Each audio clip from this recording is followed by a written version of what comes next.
Seja bem-vindo ao Prosa e Teologia, um canal de teologia que procura prosear e aprender mais sobre assuntos análogos aí à teologia de forma dialogal. A nossa convidada de hoje, nós estamos aqui com a Clarissa Pérez Sanches. Eu a conheci quando eu ainda fazia seminário na cidade de Londrina, Faculdade Teológica Sul-Americana.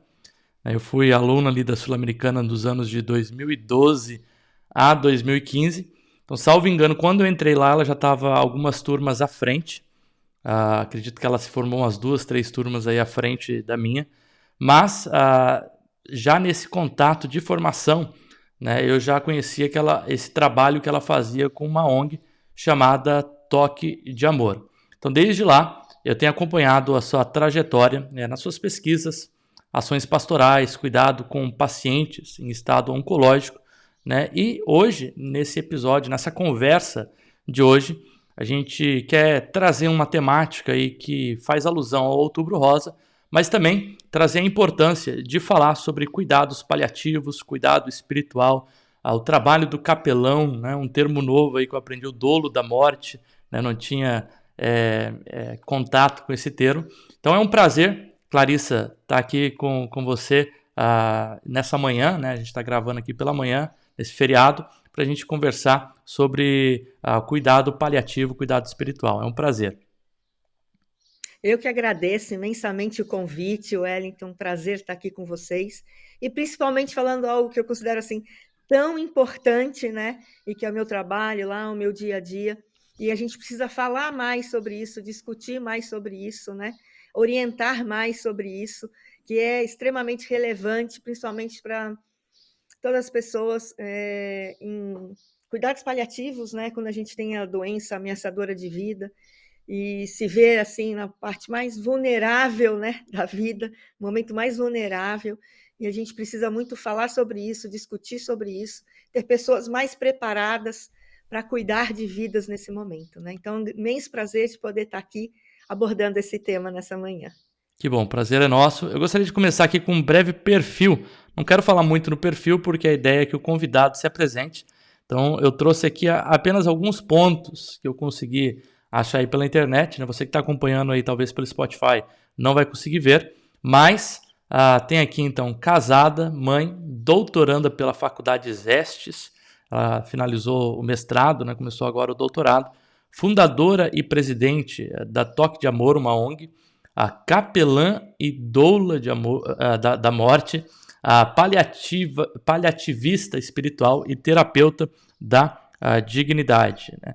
Na nossa inscrição ali embaixo, né, descrição, eu coloquei aqui que ela é teóloga e capelã. Não daria para colocar todas as descrições, então eu tive que fazer a escolha, né, de 2 descrições que também tem a ver também com a minha experiência, né? Eu também sou capelão, embora num contexto diferente, capelão militar, eu trabalho na Força Aérea, mas que tem um trabalho aí análogo, né, lidando com o sofrimento, lidando muitas vezes com a morte, com questões aí relativas. Então é sobre isso que a gente vai conversar um pouquinho, o cuidado espiritual nos cuidados paliativos. Então, para a gente começar a nossa conversa, Clarissa, eu gostaria de deixar a palavra contigo para você fazer uma breve apresentação, né, de quem é a Clarissa. Você já falou legal, bastante. Eu gostaria só de acrescentar que, além de ser esposa, mãe, eu também sou avó, né? Então, que fala que os netos é a sobremesa da vida, né? Tem uma amiga que fala isso. E realmente é uma experiência maravilhosa, é um amor assim indescritível, né? Quando a gente tem os nossos netos. Então, queria acrescentar isso aí. Nos estudos, eu também sou formada em turismo e educação física, né? Tenho várias especializações, né? Fisiologia do exercício, na área de turismo, mas aí na teologia que eu aprofundei mesmo aí os estudos, na área de aconselhamento e cuidado pastoral, Bíblia, capelania, né? Que é extremamente importante. Acabei de finalizar uma outra especialização em cuidados paliativos específico, né? Por isso esse termo também de paliativista espiritual, né? Então, com essa especialização em cuidados paliativos e cuidado do espiritual nesse contexto, né, nessa equipe aí multidisciplinar, que é importantíssimo. Então, todos os meus estudos, né, minha formação é para o meu trabalho, né? Então, A sua apresentação foi excelente aí, falou tudo. Tem 2 termos, acho que pode ser curiosos aí para vocês, né, que é a doula da morte, né, que aqui no Brasil a gente conhece as doulas do nascimento, né, Uhum. e não a da morte, mas, tive o privilégio de fazer o primeiro curso aqui no Brasil de doula da morte, então é uma capacitação mesmo, né, que a gente faz para ajudar nesse processo. Então, cuidar do ser integral, do ser todo, e no processo de morte, de morrer, né? Que é muito importante a gente ter esse conhecimento para fazer essa ajuda. Então, eu exerço muito como doula da morte no meu trabalho, né? Esse acompanhamento até o final, muitas vezes até o último suspiro do paciente. Né? Às vezes o paciente exige, quer e gosta que eu esteja presente com ele, né? A pessoa escolhida para estar até o fim de vida. E a família também, né? Às vezes a família pede nesses momentos finais, está se aproximando, está chegando a morte, e pede para que eu esteja lá junto, né? Desse momento lá, como esse apoio, né? Segurando na mão, estando ali junto nesse momento que é muito difícil, né? Então, essa capacitação é muito importante, como doula da morte, né? Dentre elas, a paliativista espiritual também, como especialista em cuidados paliativos, fazer parte dessa equipe multidisciplinar e cuidar dessas questões espirituais também que emergem, né?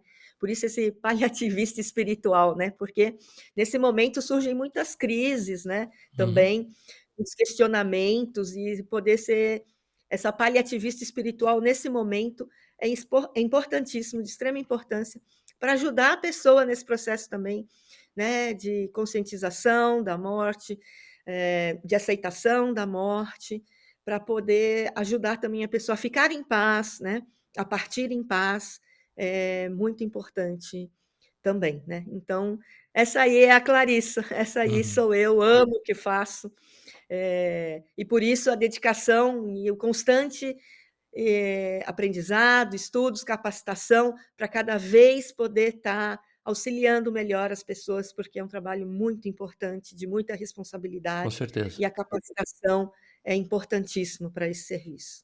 Sim. Clarissa, na sua apresentação, tu citou aí que começou, né, a sua carreira acadêmica, vamos dizer assim, com outras formações, né? Formações na área de educação física, eh depois foi para Fiz teve turismo, outra turismo, né? turismo primeiro, É. isso. Então, mas quando foi que surgiu, né, o interesse não só pela teologia, mas principalmente por essas temáticas que têm circundado a sua vida, né? Não é só a pesquisa, né, que tem circundado a sua vida por meio da ONG Toque de Amor e por várias atividades aí que fazem parte do seu dia a dia. Quando surgiu esse interesse? Eu fui cursar teologia porque eu estava muito envolvida no ministério infantil, né, da igreja. E junto com o Ministério Infantil, comecei a fazer também um trabalho voluntário em hospitais, né? Na pediatria. E aí eu senti uma necessidade muito grande de estudar teologia, né? Para colocar em prática, né? Ter maior conhecimento teológico para poder colocar em prática, né? E também tinha um grupo de evangelismo criativo, que a gente fazia em vários locais, e aí trouxe esse grupo de evangelismo criativo também para dentro do hospital, né? Então, por isso, o estudo teológico foi de extrema importância para esse ministério. Só que aí, fazendo meus exames preventivos, que eu sempre cuidei da minha saúde, fui diagnosticada com um câncer de mama. E ali, então, eu tive que me deparar de perto e de frente com a morte, né? Com a possibilidade de morrer. E aí já foi um preparo muito grande, assim, na minha vida, da vida da minha família, dos meus filhos, com essa possibilidade, né? E aí então foram conversas sobre a morte, que foi assim fundamental e essencial, não só para mim como para eles, porque eu queria prepará-los para esse momento. Eu sofri muito quando eu perdi o meu pai. Uhum. Eu era muito nova, tinha 17 anos. E apesar de a teologia sempre estar presente assim na minha vida, né? Porque eu nasci num lar cristão, tinha muitos princípios.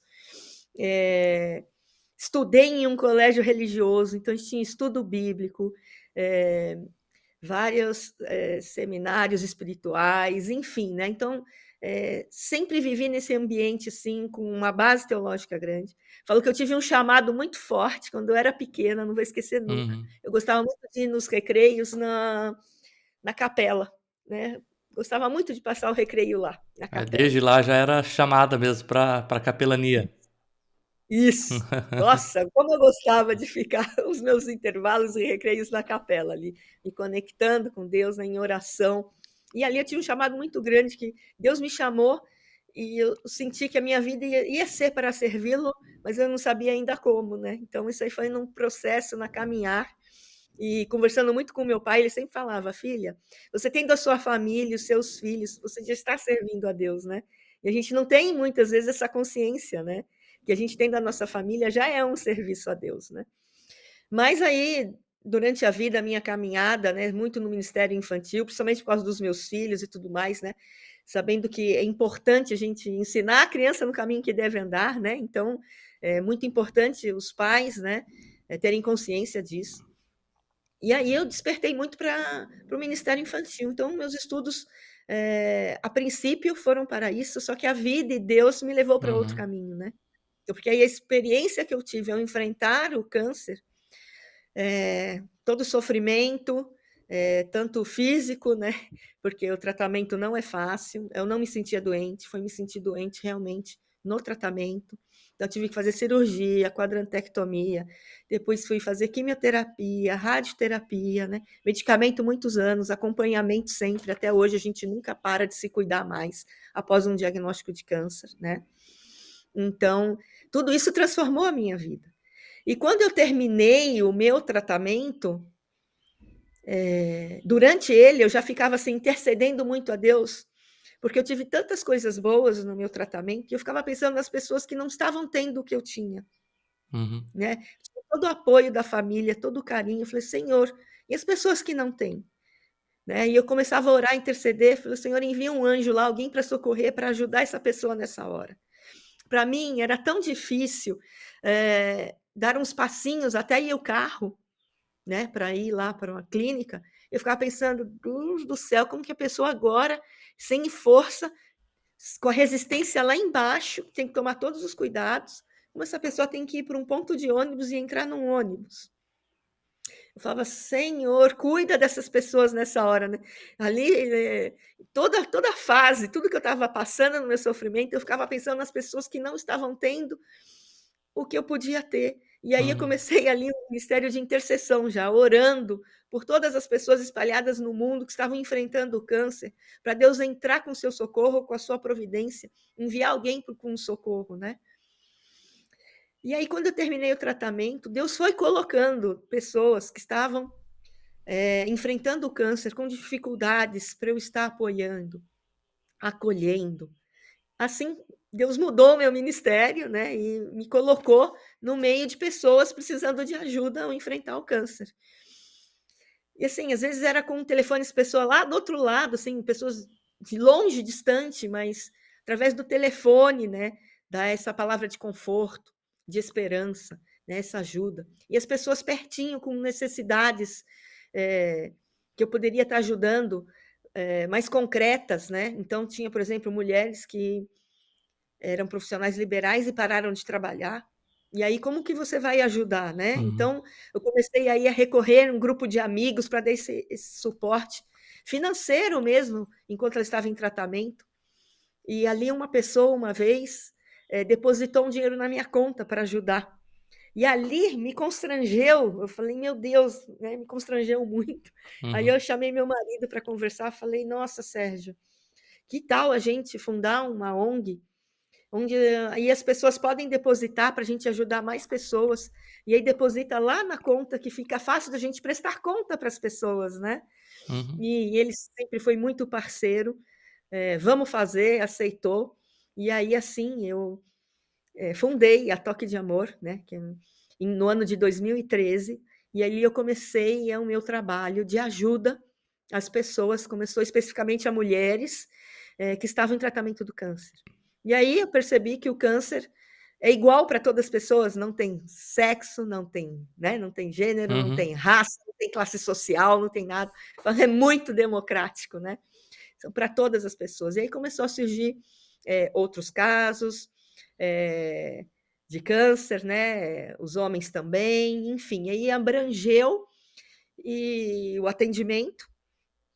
E aí, no ano de 2015, 2016, como eu era capelã voluntária do Hospital do Câncer de Londrina, eu queria ajudar mais e via as necessidades tão grandes e querendo poder ajudar mais. Aí nós alugamos num Passo de Fé uma casa pertinho do Hospital do Câncer de Londrina para estar acolhendo os pacientes em tratamento, né? Então, ali aumentou demais, né, as necessidades e aí a gente consegue atender diversas necessidades. Por exemplo, lá no hospital, às vezes, a pessoa que estava internada, o acompanhante, que é um polo, né? Então a gente recebe muitas cidades lá na Toque de Amor, a gente tem mais de 70 cidades cadastradas, né, que vão se tratar lá. Então, às vezes, o acompanhante que estava ali, às vezes, ficava muito mais tempo do que o previsto e ele não tinha mais roupa para usar, por exemplo. Então, era uma necessidade que, antes da casa, eu, como capelã do hospital, levava sua roupa para minha casa, lavava, passava e levava lá. Então, são muitas necessidades que nós podemos ajudar, né? Não se limitar a esse cuidado espiritual, a entrar no hospital, a fazer a visita, fazer uma oração e ir embora, né? A gente tem muito mais coisa para fazer, né? E que a gente pode fazer. E aí a casa, então, foi esse suporte onde os acompanhantes vão tomar banho, a gente consegue lavar roupa, nós damos alimento, alimentação para todos os pacientes ou acompanhantes durante o dia. Então, é um entra e sai muito grande, então a pessoa está ali na casa, já vai tomar o seu café da manhã, porque muitos saem de madrugada da sua casa para chegar lá. Então, já toma o seu café da manhã, vai para o hospital, né? Pegar a senha, aí volta, aí tem que fazer a triagem, aí volta, até dar o horário do seu atendimento. Aí vai para o hospital, faz o atendimento, aí volta lá para casa, né? Até ir embora. Muitos têm que esperar o último paciente ser atendido para voltar para casa. E ali a gente oferece, então, um lugar de descanso, onde pode ficar bem acomodado, alimentação, né? Temos uma salinha mais reservada, onde os pacientes com muita dor podem ficar melhor acomodados. Enfim, aí temos profissionais, né, vários profissionais dando palestras, conscientização, orientações, profissionais voluntários que ajudam, oficinas, né, tudo para ajudar e apoiar. Então, a missão é promover acolhimento a pacientes e familiares, objetivando qualidade de vida, né? Quando eu estava enfrentando o câncer, parecia que era só comigo. Eu me sentia tão sozinha. E aí, de repente, quando você está num lugar onde você tem outras pessoas enfrentando a mesma coisa que você está enfrentando, isso te dá tanta força, te ajuda tanto. Então, quando eu fundei a casa, era nessa intenção, da pessoa não se sentir só, saber que não está só, e lá poder compartilhar, né, suas inquietações, o que está sentindo, sentir força. E eu falo, então, que a Toque de Amor é uma grande família. Nós somos uma grande família onde estamos todos juntos e ali uns apoiando os outros, né? Que legal. Então, é isso, e é lindo. E tudo isso, assim, desde o câncer até a fundação da Toque de Amor, tudo aconteceu no período da faculdade, né? Pelo que tu tá Isso. relatando ali. Foram nos 4, 5 anos da faculdade, seminário, essa bombardeio aí de experiências, né? Da vida. Exatamente. Então, eu fui Uhum, começar os estudos com um foco, com uma intenção, e Deus mudou completamente a minha história, né? E lá, a faculdade que me deu todo o apoio, né? Tanto no enfrentamento da doença, que eu uhum, não parei os estudos, e eles me apoiaram, me ajudaram. Eu enfrentando o tratamento, eu continuei, né? E aí eu fiz um projeto, justamente da especialização que eu estava fazendo, que eu fiz junto também, né? Terminando a graduação, já entrei no curso de especialização de aconselhamento e cuidado pastoral, né, que era o que eu estava que mais exercia, e ali eu fiz então um projeto que foi o projeto piloto, né, e o uhum, sonho uhum, da Toque de Amor. Então surgiu tudo ali no papel, uhum.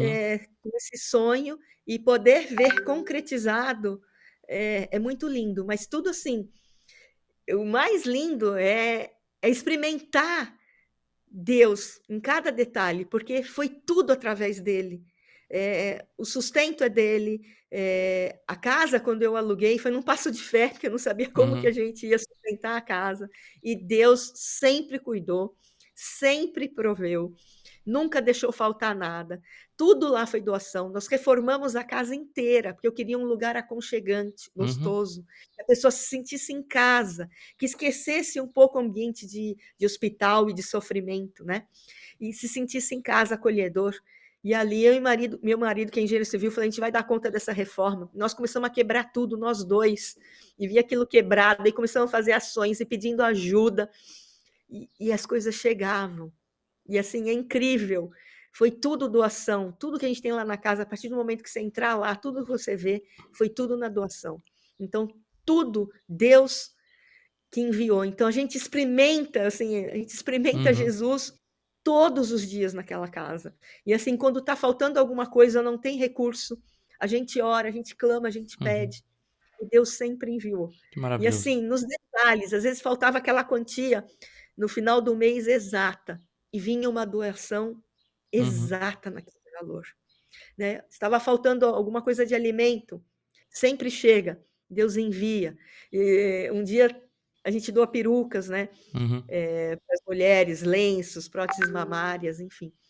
E um dia eu doei a última peruca e eu falei, meu Deus, agora eu preciso ter mais peruca aqui, né? E aí eu saí e de repente quando eu volto, eu olho assim, tinha uma peruca em cima da mesa. Uma pessoa foi lá, deixou, nem falou nada e deixou a peruca. Então, são coisas assim que eu Uhum. experimentei, de muitas Detalhes. coisas, detalhes, assim, muitas coisas que só eu e Deus sabíamos e as coisas surgiam e apareciam e Deus foi fazendo. Então, assim, falo, eu louvo e agradeço muito a Deus por esse privilégio de poder viver e experimentar isso, sabe? Porque não tem coisa melhor na vida. Em como isso nos motiva, como aumenta a nossa fé, como é lindo e como eu gosto de testemunhar disso, né? Testemunhar do que Deus faz naquela casa. E todos que entram ali conseguem perceber e ver isso, sabe? Então é muito lindo. Então a equipe que trabalha lá comigo, estou com uma equipe agora maravilhosa, tão motivada, e é lindo de ver como essa equipe mesmo fala, né, do agir de Uhum. Deus ali Uhum. diariamente. Então, isso é muito lindo. É até interessante perceber também a própria influência da FTCA, que para mim também eu considero como uma família, né? FTCA lá para mim é uma família. A gente sai da FTCA, mas a gente continua com a família lá da FTCA, né? Sempre. E a questão da missão integral, né? O quanto isso nos influencia na nossa prática, né? Enquanto capelão hoje também, quando eu penso na prática específica aqui da capelania militar, é a mesma coisa, né? A gente pensa não só no ser humano enquanto o ser que precisa de salvação da sua alma, né? Do ser imaterial, né? Mas como que a gente pode contribuir também para todas as dimensões, né? Esse ser humano que é bio, psico, social, espiritual, que tem necessidades em todas as áreas, né? E que Deus nos chama, né, para acolher esse ser humano em todas essas áreas, né? Então é interessante ver como o trabalhar de Deus te colocar num lugar específico também, que tem essa visão, por meio dessa experiência, o trabalho que hoje o teu ministério tem alcançado, né? Dos detalhes, né? Deus vai trabalhando nos detalhes da história, né? Isso é magnífico de ver, né? Essa ação de É. Deus.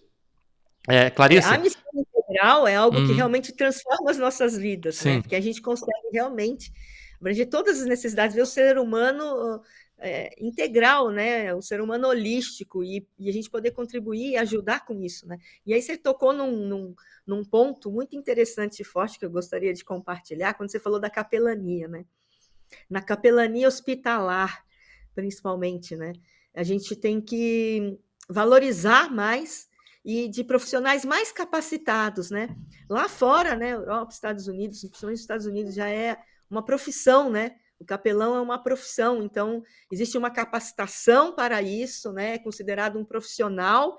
E aqui no Brasil ainda não, né? Então a maioria da capelania hospitalar são pessoas voluntárias, né, que Uhum. estão ali no hospital. Então a gente vê muita uma ação de fora para dentro dos hospitais, né? Então são as igrejas enviam lá os seus membros, né, para fazer esse ministério, esse serviço. E o que eu vejo assim na minha prática? Muitas vezes igrejas fazendo curso de capelania, por exemplo, de 2 noites, né? E aí já oferece uma carteirinha para os seus membros para eles exercerem a capelania, Capelania. né? E aí, na minha prática como capelã, muitos anos dentro de um hospital, a gente tem muitos problemas em relação a isso, né? Porque, infelizmente, tem muito proselitismo. Isso que eu ia tocar, né? É uma Tem visão muito. conversionista, né? Então, por isso que a gente precisa de capacitação e pessoas capacitadas, porque é um trabalho seríssimo, né? E uma queixa que tem, inclusive até hoje ainda persiste, né? Que eu vejo muitos pacientes reclamando das visitas que acontecem. Nossa, quantas vezes eu vou ter que ficar entregando a minha vida para Jesus aqui? Né? Então, a cada visita, a cada pessoa que vai lá, parece que a preocupação específica é fazer com que a pessoa declare Jesus como seu único Senhor e Salvador. Né? E isso traz problemas seríssimos, tanto para a instituição, porque acontecem muitas reclamações, né, dos próprios pacientes ou familiares, né? Enfim, a instituição tem que tomar suas providências, né? Inclusive, às vezes, até parar com o serviço, até colocar ordem na casa, né? Enfim, problemas sérios podem acontecer, né? Então, por isso que a gente tem que preconizar pela capacitação mesmo, né? E considerar, espero que aqui o Brasil evolua e considere, né, o profissional da capelania como um profissional mesmo e que requeira capacitação, né, para exercer esse serviço, esse ministério, enfim, que é tão precioso, importante, necessário, e ajuda demais dentro dos hospitais, né? Mas que tenha que ser um serviço realmente sério, né, em relação a isso.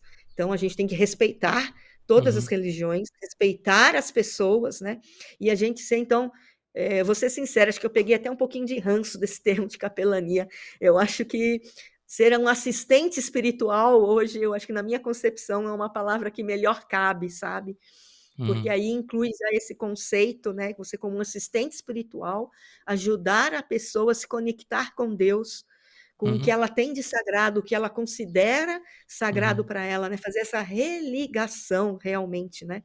Então, a gente poder ajudar nesse processo e não vir carregado, né? Dos nossos dogmas, né? Encarregado aí com esse proselitismo, enfim, e a gente poder realmente ser assistente espiritual que a pessoa realmente necessita e precisa nesse momento.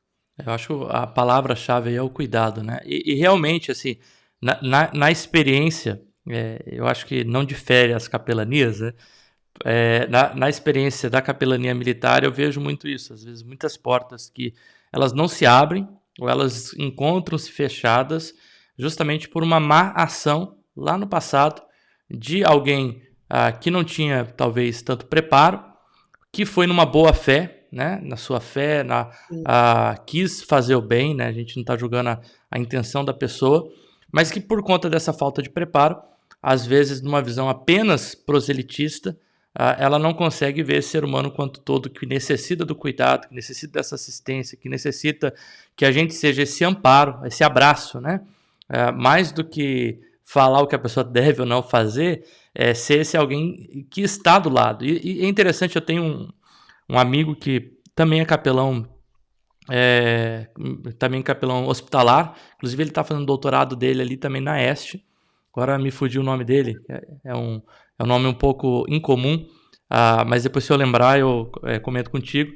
E ele também, falando, né, disso, ele fala justamente o quanto o cuidado espiritual muitas vezes até faz com que a pessoa enfrente aquela situação de morte de uma forma melhor, e isso faz com que ela tenha um prognóstico mais positivo, né? Claro que existem casos que são paliativos, né? Tu fez a tua especialização em casos já que tem uma sentença, né? A gente está lidando com a morte mesmo, né? Com uma palavra. Claro que a gente não fala a palavra final porque a gente crê, né, que Deus pode fazer alguma coisa, mas uma palavra do médico que é uma palavra final ali, né? Que é uma sentença. No entanto, ah, o quanto a própria espiritualidade ela pode fazer com que o enfrentamento do câncer em si ou dessa situação específica ela seja muito mais positiva e a pessoa consegue ter um enfrentamento melhor, né? Então a necessidade da capelania, embora muitas vezes mal usada, né, de realmente dar essa assistência a fim de que o paciente, né, a pessoa ali, não sei se o termo paciente é o melhor termo, mas o paciente em si, ele consiga lidar com aquela situação, né, e quando aprover Deus, né, vencer ou não, né, lidar com a morte de uma forma pacificadora, né, pacífica. Você tocou aí num ponto importantíssimo também, vou aproveitar aí o link para falar. Como você falou dos cuidados paliativos, né? Quando chega o fim, a morte, enfim. Então a gente precisa desmistificar um pouco o que é os cuidados paliativos, porque quando a gente fala em cuidados paliativos, e eu vejo isso no dia a dia lá na casa, as pessoas chegam assim, chorando, desesperadas, num sofrimento enorme, porque agora eles estão nos cuidados paliativos, né? E, na realidade, os cuidados paliativos é para toda pessoa que tem qualquer doença que ameace a vida, a continuidade da vida. Uhum. Paliativos, ele teria que ser desde o momento de um diagnóstico de uma doença que pode levar à morte. E acompanhar, né, tanto o processo curativo, né, desde o processo do tratamento curativo até o final. E aí, no começo, no início do processo curativo, ele vai acompanhando, mas o curativo é maior. Com o avançar do tempo e a evolução, né, da doença, quando a doença vai se agravando, aí os cuidados paliativos vão aumentando e a doença curativa vai diminuindo, até ele chegar no estágio que os cuidados paliativos ficam único e exclusivo, Uhum. né, até o momento final. E uma coisa que as pessoas sempre falam: ah, porque então vai para os cuidados paliativos, porque agora não tem mais nada para fazer. Né? Isso é algo que não é real. Né? Os cuidados paliativos não é quando não tem mais nada para fazer. Muito pelo contrário, porque tem muita coisa para ser feita ainda. Né? Então, os cuidados paliativos, ele é para gerar qualidade de vida no tempo que resta ainda para a pessoa. Então, trazer vida, né, que é importantíssimo. Vida até o seu último suspiro. Né? Então, por isso que eu sou uma paliativista, assim, luto por isso, porque eu acho um trabalho lindíssimo, porque é uma equipe multi, inter e transdisciplinar. Né? Então, são vários profissionais cuidando do ser como um todo, cada um na sua especialização, mas todos juntos, sempre discutindo, avaliando com uma equipe junto, para fazer o que é melhor para aquele paciente, para cada ser como único, né? E individual. E ali, nos cuidados paliativos, né, em 2002, o conceito novo dele incluiu a espiritualidade, né, nesse cuidado. Então, nós aqui da área da teologia, né, é um convite e uma porta muito aberta para a gente se preparar justamente, porque nós fazemos parte dessa equipe dos cuidados paliativos com o cuidado espiritual, que a própria saúde, os profissionais de saúde sabem da importância disso para o paciente e no processo tanto de enfrentamento da doença, né, do enfrentamento do diagnóstico, enfrentamento da doença, como a espiritualidade contribui para isso, e principalmente em relação à finitude, a própria finitude e à morte, né? Então, é extremamente importante esse cuidado, e a gente desmistificar essas coisas dos cuidados paliativos, né? Então, é um trabalho que eu faço já lá na Toque de Amor, porque no meu dia a dia, eles chegam assim, são fases que a pessoa chega destruída, com um sofrimento muito grande, que é no momento do diagnóstico da doença, num momento, para nós mulheres, que no tratamento vamos perder os cabelos, é um sofrimento também terrível, que abala demais.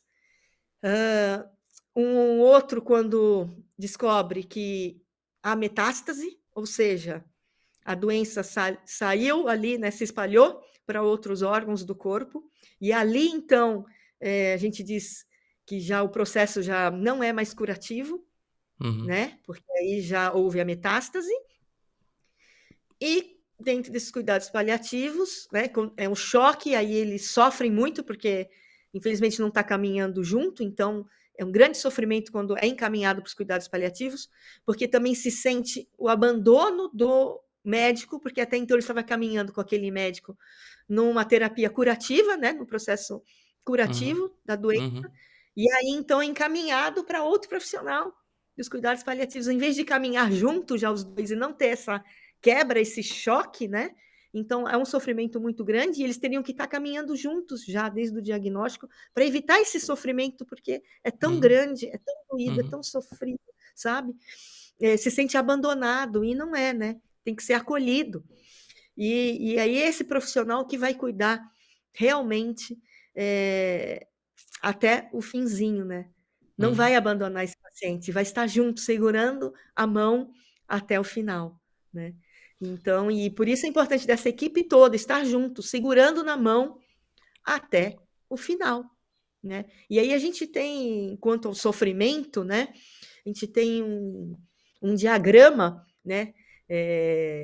Multiprofissional de avaliação que é muito usado, que é muito legal. Então a gente tem num conceito próprio de dor total, né? Que Cicely Sanders preconizou, né? Da dor total, que é o sofrimento em todas as suas esferas, né? É no físico, é no psicológico, é no social e no espiritual.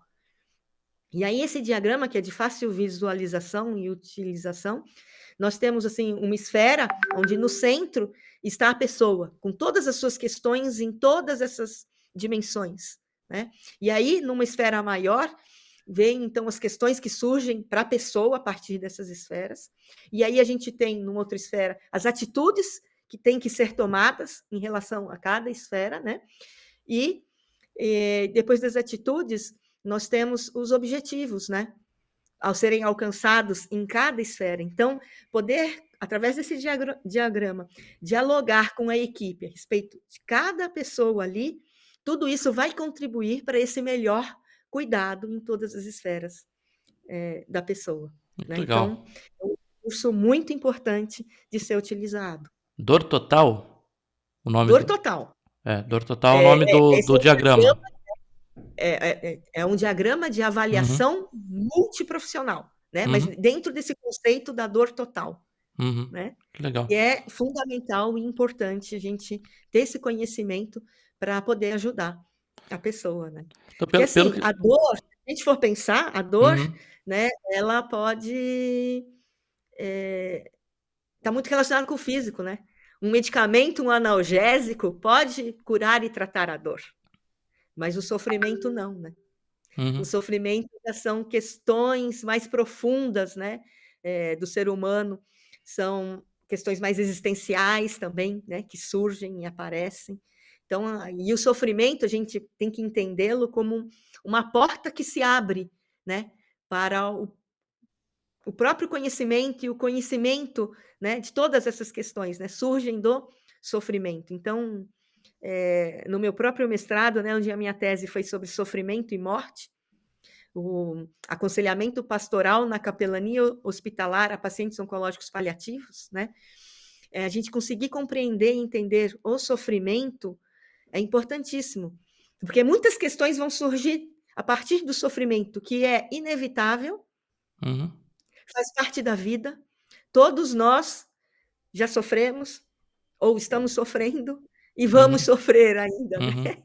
Uhum. Não tem como a gente escapar disso, né? Só que isso traz muitas questões inquietantes para todo ser humano, né? Para todas as pessoas em relação a isso. E eu gosto muito da frase de Viktor Frankl, né? Quando ele diz que o homem não é destruído pelo sofrimento, mas pelo sofrimento sem sentido. Então, e ele diz que o sofrimento é indispensável para o desenvolvimento humano.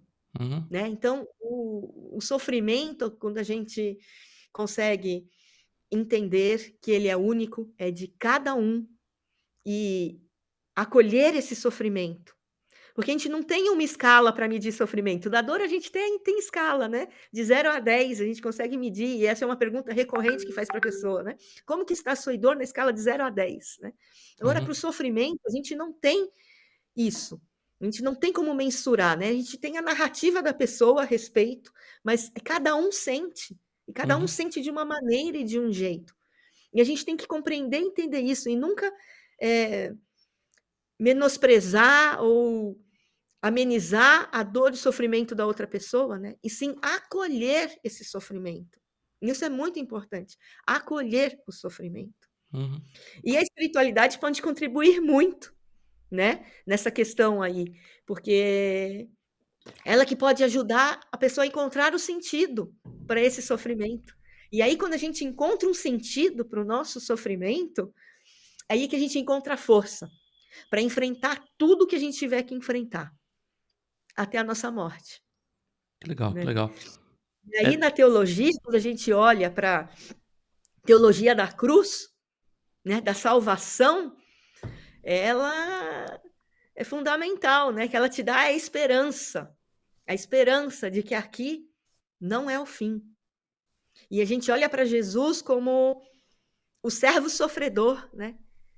O cara que ele aguentou, né? O uhum, uhum. sofrimento dele, a gente não consegue nem imaginar o que é isso. Tudo que a gente sofrer aqui não é nada parecido com o que ele sofreu, né? Por amor de nós, né? Então Deus deu o seu filho único que sofreu em toda a sua humanidade aqui na carne, um sofrimento que a gente não pode sequer imaginar por amor de nós. Isso aproxima, né? Então, Tanto, né? Isso aproxima tanto da gente. Clarissa, assim, duas questões aqui que emergiram aqui da tua fala. Então, pelo que eu entendi, primeiro, a questão paliativa ela entra desde o diagnóstico. Então, assim, todo tratamento de câncer ele é um tratamento paliativo, ou não? deveria ser, Ah, né? tá. Pela Uhum, própria definição e conceito, teria que ser não só do câncer, qualquer doença que ameace a vida, uhum. né? Teria que ser já um tratamento paliativo. Mas, infelizmente, na prática, ainda não ocorre. Mas a gente luta para que isso ocorra. Por quê? Infelizmente, aqui no Brasil, 10% apenas das pessoas têm acesso aos cuidados paliativos. Uhum. O Brasil é um dos piores países para se morrer, infelizmente, ainda. Mas a gente precisa de mais profissionais capacitados e qualificados também nos cuidados paliativos, né? Que seja uma disciplina que comece na própria graduação, né, dos profissionais, é importantíssimo. A gente está nesse processo, graças a Deus, estamos evoluindo, mas tem um caminho ainda longo a percorrer, de mais profissionais capacitados, para que realmente esse acesso chegue a todas Uhum. as pessoas, que é um direito, né? E que chegue realmente a todas as pessoas. Na prática, esse cuidado paliativo que é multidisciplinar, interdisciplinar, né, envolve a espiritualidade. Como que a espiritualidade ela acontece no trabalho da capelania, da ONG Toque de Amor? Como que na prática se procura promover essa espiritualidade? Exato. Lá nos hospitais, né, é o próprio serviço da capelania que exerce, e aí eu acredito que seria Hum, muito melhor que nos próprios hospitais tivessem as pessoas especialistas, né, em cuidados paliativos para poder ajudar e fazer esse trabalho dentro da capelania hospitalar nos cuidados paliativos, né? Porque aí emerge várias questões e problemas que têm urgência para serem resolvidos, né? E a espiritualidade pode contribuir e ajudar, né? Com crise espiritual da pessoa que entra em crise espiritual e religiosa, né? Entra em crise, então ter essa pessoa para dar esse suporte, essa assistência para ajudar a enfrentar essas crises, uhum, né? Trazer esperança, trazer conforto, trazer consolo, né? Questões como culpa e perdão emergem muito, então são questões que aí esse profissional pode estar ajudando demais a pessoa, né, a se libertar da culpa, né, a se perdoar e ajudar a perdoar as outras pessoas, né? Então tudo isso é muito importante. Então eu acredito que hospitais teriam dentro dos cuidados paliativos esse uhum, cuidado, né, da capelania voltado para isso. E eu lá na Toque de Amor, como capelã Uhum. lá na Toque, Uhum. eu tenho todo esse cuidado, né, e zelo, e é o meu trabalho diário ali na Toque, cuidar de todas essas questões que surgem realmente. Lá na Toque de Amor, as pessoas que passam lá, é mais rotativo? A pessoa fica um tempo? Como que dura esse processo? Uhum. Então, como nós estamos abertos de segunda a sexta-feira durante o dia, Uhum. é um entra e sai muito grande. Então, a gente tem desde as pessoas que estão investigando a doença, que às Uhum. vezes vai ser confirmado ou não o diagnóstico, desde então dessa investigação, pessoas até a sua morte e o processo de luto, porque os cuidados paliativos ele também ajuda no luto, após a morte da pessoa, Uhum. continua ainda no acompanhamento, no luto dos familiares, né? Então, e esse é um trabalho que eu faço lá na Toque de Amor também, né? Esse acompanhamento total. Então, são inúmeras as pessoas Uhum. que passam lá. Para você ter uma ideia, no hospital são mais de 2.000 pessoas por dia que passam.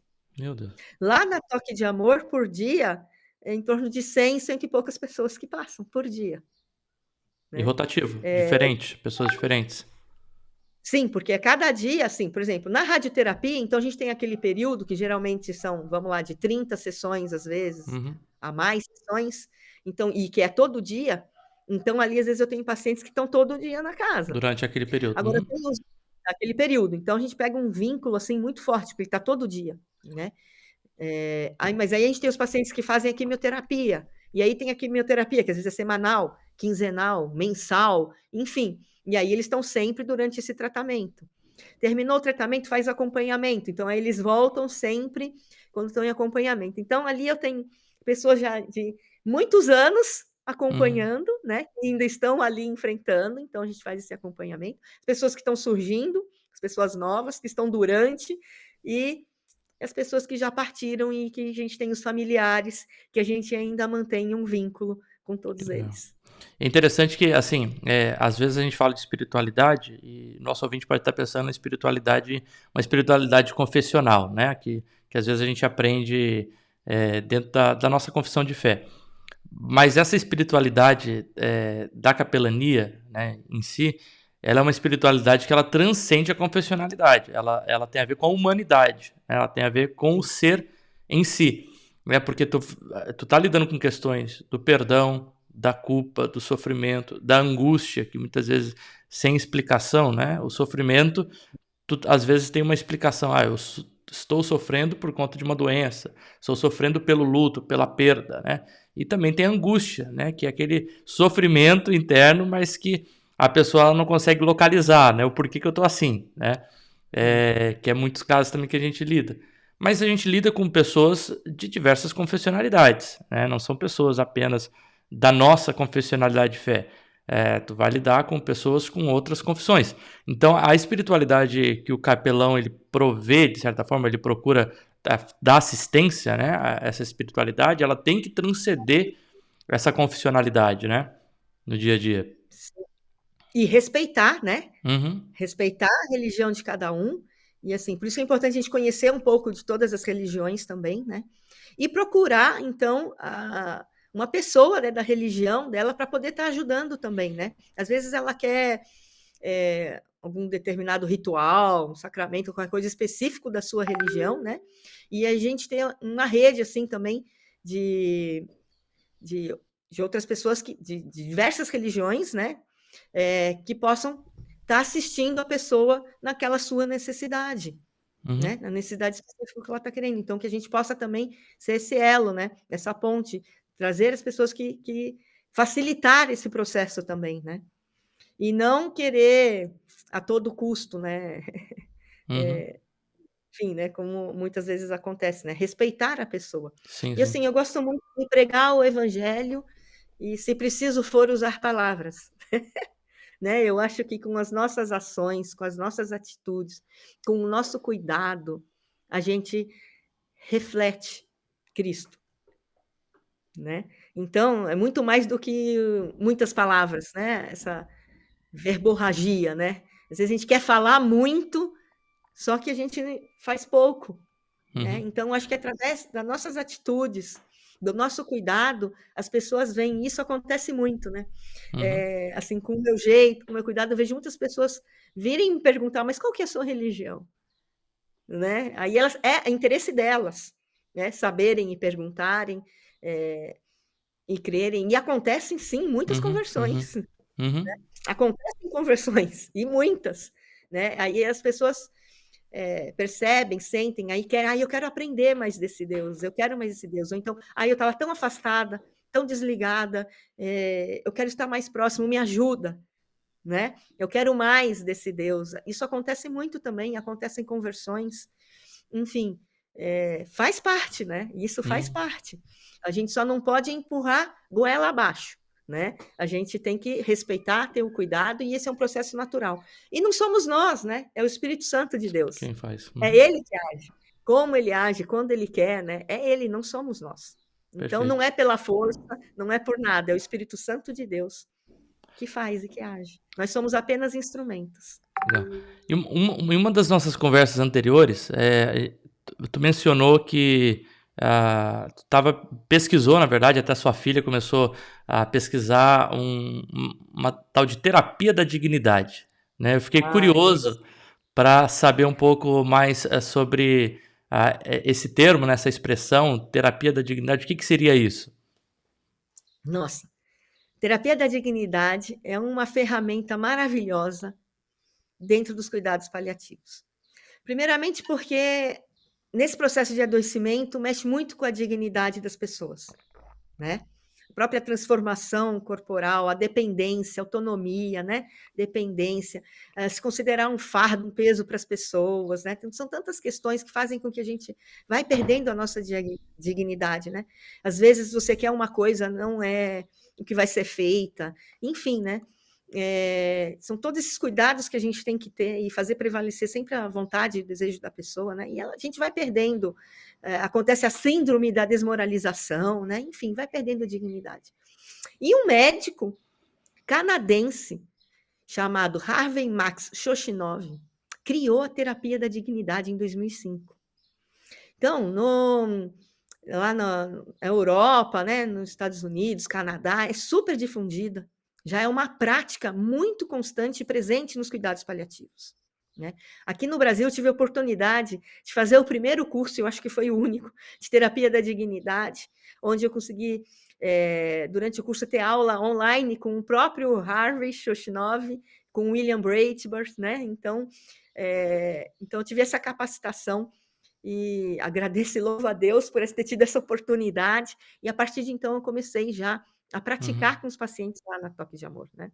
A terapia da dignidade é uma psicoterapia breve, ela não é uma panaceia, né? Existem critérios de elegibilidade para a gente fazer, mas ela consiste basicamente o quê? Vai ser uma entrevista, onde se faz com o paciente, com perguntas norteadoras, onde essa entrevista é gravada, depois é transcrevo, e aí eu formo um texto, onde depois desse texto eu faço a devolutiva com o paciente, então eu leio esse texto para o paciente, onde ele vai falar, quero que tire isso, quero que acrescente aquilo, né? Então vai trazer as alterações necessárias, aí depois que ele fala, não, tá ok, gostei do texto, é assim, aí eu mando para a gráfica e imprimo como se fosse um livreto, um livrinho, né? E aí é entregue para o paciente, que isso é chamado documento legado. Então, ali vai ter questões da história da vida do paciente, né? Ele vai contar a sua história de vida, as coisas mais importantes, relevantes. Eu falo para ele assim, olha, imagina que você está com um álbum de fotografias agora na sua mão. E aí você vai virando as páginas, você vai vendo aquelas fotos que vão te ressaltando aquilo que vem à memória, a sua memória, né, da sua vida. Uhum. Então, e aí Uhum. ele vai contando coisas significativas da sua vida, importantes de serem relatadas e deixadas, né? E aí ele vai trazendo questões da vida, do que ele aprendeu, o que ele gostaria de deixar para as outras pessoas. Deixa palavras específicas para pessoas específicas, né, para seus entes queridos. Enfim, é um documento lindíssimo, que é o documento legado. E ele deixa, e ele fica. Então, ali eu vejo assim, gerar e potencializar muita vida durante psicoterapia, sabe? Os pacientes se enchem de vida, potencializa a vida. E até uma pesquisa depois interessantíssima para fazer, que estou até pensando depois, que eu tenho observado que prolonga, sabe, também a vida desses pacientes, sabe, através dessa terapia, uma outra pesquisa. E a minha filha, né, que ela está no 4º ano de medicina, e sempre acompanhou aí também o meu trabalho, meus estudos, minha pesquisa, e agora trabalhar juntas, assim, eu e ela, foi mais do que um sonho, sabe? E aí ela entrou com um projeto de iniciação científica, pesquisando sobre a importância e a função da terapia da dignidade, né, para os pacientes. Então, é um trabalho para justamente falar da importância e função da terapia da dignidade nos cuidados paliativos, né? Então, ela vai ouvir dos pacientes como foi para os pacientes fazer a terapia da dignidade e o que eles sentiram a fazer, né? Então, eu fiz a terapia da dignidade com 10 pacientes, e aí nessa pesquisa vem a pergunta, ela entrou com a pergunta de como foi fazer e o que sentiu, e as respostas são as coisas mais lindas do mundo, né? As frases são lindíssimas, maravilhosas. Estamos terminando aí o artigo, né? Ela apresentou até agora essa semana no Fórum Científico da faculdade, para divulgar mesmo, e espero que esse artigo consiga realmente divulgar mais a terapia da dignidade, e que ela seja, como é lá fora, um grande instrumento dentro dos cuidados paliativos, né? E dentre os pacientes que eu faço lá na Toque de Amor, todos eles falam assim para mim: você tem que fazer com todos os pacientes aqui, né? Falam, ai meu Deus, né? Porque não é fácil, é demorado, né? É um processo demorado de fazer, assim. E ela é específica para cuidados paliativos ou ela é aplicável para outros casos? Pacientes em cuidados paliativos. E aí tem todos os critérios de elegibilidade dentro. Para quem quiser ter mais informação aí, capelães que talvez lidam, né, com essa questão, pastores e que também às vezes são capelães, como que a pessoa tem mais informação sobre essa terapia da dignidade? Então, ela é um curso de capacitação, né? Uhum. Eu sei que no Canadá, com médico tem, né? Pode ser feito. Então, eu falei que eu tive o grande privilégio, nos Estados Unidos também tem vários cursos, aqui no Brasil eu tive o grande privilégio de fazer o primeiro, mas eu não tive ainda, eu acho que foi o primeiro e único, porque as pessoas que se disponibilizaram a fazer, além dos profissionais que fizeram, eles falam que foram muitos poucos que seguiram adiante realmente a exercer, Com o né? Foram trabalho. muitas pessoas curiosas, enfim, né? E que não têm esse atendimento com pacientes em cuidados paliativos, né? E aí acaba se perdendo e tal. Enfim, mas aí eu espero que eles se reorganizem e, assim, eles estão querendo agora também, nos próximos cursos, que as pessoas tenham já especialização em cuidados paliativos para fazer esse curso, para ser mais efetivo, sabe? Mais significativo e efetivo. Então, uma das exigências, ter o cuidado, especialização em cuidado paliativo para fazer, né? Então, está sendo elaborado aí, espero que realmente ocorra em breve, porque é uma terapia lindíssima, importantíssima, e que todo paciente merece Que legal. passar por ela. Para a gente finalizar a nossa conversa, foi um prazer aqui estar conversando com a Clarice, estar aprendendo, né, com ela muita experiência, né, que com certeza também como capelão, né, eu estou aqui não só conversando, mas eu estou aprendendo também pensando na minha prática, né, como que é aplicável isso ou não. Mas a gente está em Outubro Rosa, né, a gente está até com o layout aí um pouco mais rosado. A Clarissa veio até com a blusa ali meio Rosa? rosada, né, para a temática. E então, assim, para a gente deixar uma palavra final aí, qual que é a importância da conscientização, né, primeiro acerca desse tema, e de que forma as igrejas e as instituições podem trabalhar isso de forma mais prática, né? Eu estou pensando no nosso contexto religioso, os hospitais, até contextos militares, por exemplo, de que forma de forma prática a gente pode trabalhar esse tema do Outubro Rosa. Outubro Rosa é importantíssimo, né? Que é o mês da conscientização da prevenção do câncer de mama. E o Novembro Azul também, né? Da conscientização do câncer de próstata, que são os 2 cânceres que mais matam, né? Mulheres e os homens, infelizmente, né? Que mais acometem. O Outubro Rosa é porque, infelizmente, as mulheres, assim, a gente vê no dia a dia lá do hospital, chegam já com câncer avançado. Demoram para procurar ajuda. E a prevenção é a única coisa que nós podemos fazer, porque não tem nada que você vai fazer, olha, você vai fazer isso ou aquilo e não vai ter câncer. Não existe isso, infelizmente. Seria ótimo se existisse. A única coisa que nós podemos fazer são os exames preventivos. É a gente se cuidar. Ter um estilo de vida saudável, né? E se cuidar, fazer esses exames sempre. E o câncer, ele é uma doença silenciosa, é uma doença ingrata. Porque quando ele vai dar realmente o sinal, e a pessoa vai procurar ajuda, porque veio já aquela dor, e aí geralmente ele já está em estágio mais avançado. Quando menor o tumor, maior a chance de cura. Por isso a importância da conscientização de prevenção. O Outubro Rosa está aí, é para lembrar as mulheres, ei, estamos em outubro, você já fez os seus exames? Não fez? Ainda vai fazer, dá tempo. Até dezembro dá tempo, corre e vai fazer. Então, nós mulheres, a gente tem que aprender a conhecer o nosso corpo, a nossa mama, né? Apalpá-la, ver se tem alguma coisa de diferente, porque às vezes no nosso toque a gente consegue perceber alguma coisa diferente. Como ela não dá dor no início, você acha que não é nada, deixa para lá. Não, corre, vai fazer exame. Eu tenho visto assim muitas mulheres jovens que não estão na idade ainda de fazer mamografia, mas estão com câncer de mama, está acontecendo muito. E aí, o que beneficia essas mulheres jovens é a ultrassonografia. Então, fazer ultrassom das mamas é muito importante. Então, procurar um médico anualmente, fazer aquele check-up é fundamental, tanto para homens, mulheres, fundamental. E se perceber qualquer coisa diferente no seu corpo, não ficar com medo, achar. Eu escuto muito, ai, quem procura acha. Não, que ótimo que acha. Tem que achar e rápido, né? Então vai procurar sim e achar rápido, né? Desmistificar isso. Ou falar, ai, porque tem fila para fazer mamografia. Não tem fila. Infelizmente, felizmente no SUS não tem fila. Você pode ir, existem exames aí. É lógico que tem locais mais difíceis, né, de acesso ao mamógrafo. A gente sabe, o Brasil é enorme e tem lugares mais difíceis. E aí sim a pessoa tem que ter essa consciência de ir até um polo, né, de saúde e fazer esse exame pelo menos anualmente, né? Então por isso a importância do Outubro Rosa e do Novembro Azul, né? Os homens têm essa dificuldade enorme também de fazer exame, as mulheres ainda, como tem o Papa Nicolau preventivo, acaba fazendo mais, os homens não, né? Tem uma grande dificuldade de procurar e fazer esses regularmente. Só que um detalhe importante, homens também têm câncer de mama, viu?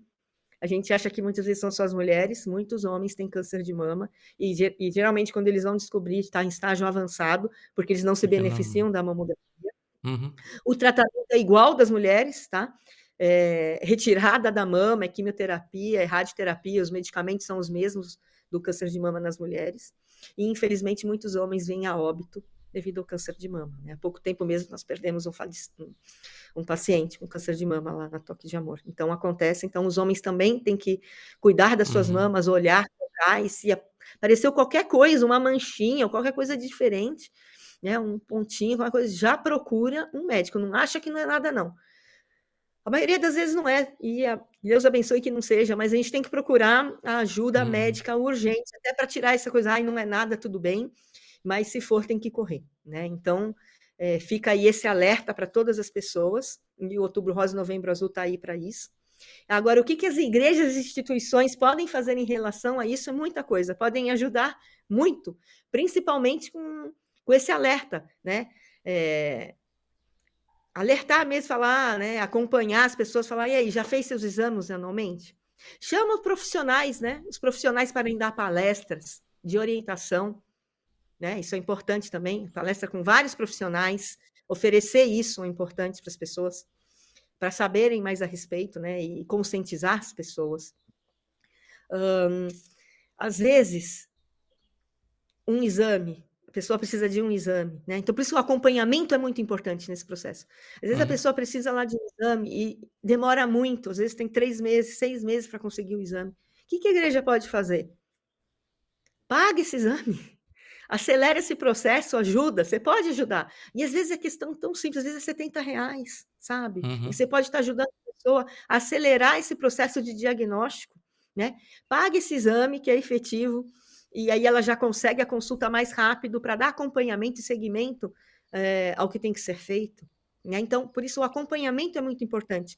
tanto das igrejas em relação aos seus membros, na capelania, né? Fazer esse acompanhamento com as pessoas individual, é estar junto, é ver o que eu posso fazer para te ajudar, né?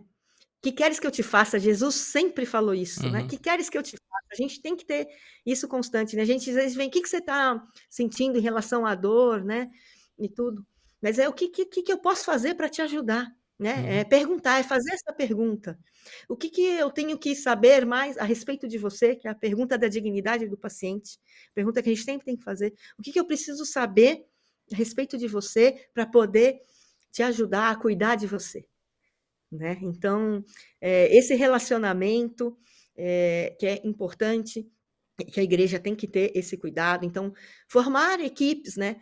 A gente tem, Deus deu dons para nós, para a gente usar na igreja. Então, uma coisa importante que a igreja tem que fazer é descobrir os dons que tem na sua igreja, né? Dons das pessoas que estão ali na igreja. A gente não costuma muito ouvir isso, né? E é algo que as instituições têm que fazer, descobrir os dons que estão ali. A gente tem um potencial enorme humano na nossa igreja, a gente precisa descobrir isso e incentivar e ser esse lugar onde as pessoas podem exercer os seus dons, incentivá-las a praticar os seus dons, né? Para ajudar nesse acolhimento, né? Nesse cuidado, nesse processo todo. Né? Então, a igreja e as instituições têm muito que pode fazer para ajudar, sim. Que legal, que legal. Eu agradeço aí a participação da Clarissa, né? A gente finaliza aí com essa alerta à prevenção, a importância dessa prevenção. Então, tanto aí Outubro Rosa, quanto também Novembro Azul, né? Da gente estar fazendo esses exames e fica aí alerta. Então, da Clarissa, eu queria agradecer a participação dela, por esse Eu que tempo de agradeço conversa, de imensamente. aprendizagem, divulgação, né? A gente vai estar colocando esse vídeo, né? Espero que alcance muitas pessoas aí para a gente conseguir fazer então essa divulgação, né, desse tema tão importante. Obrigado, Clarissa. Eu que agradeço imensamente, muito obrigado por esse convite, por essa oportunidade de falar mais, e falar mais sobre a morte, né, que é um grande tabu na nossa sociedade. A gente tem que falar mais sobre isso, as igrejas também têm que falar mais sobre isso, porque é a única certeza que nós temos. Todos nós vamos morrer um dia. Então, que a gente venha se preparando para esse momento, e a espiritualidade pode ajudar muito nesse momento. Agradeço então. Esse foi mais um Prosa e Teologia. Obrigado pela participação de todos e a gente finaliza por aqui.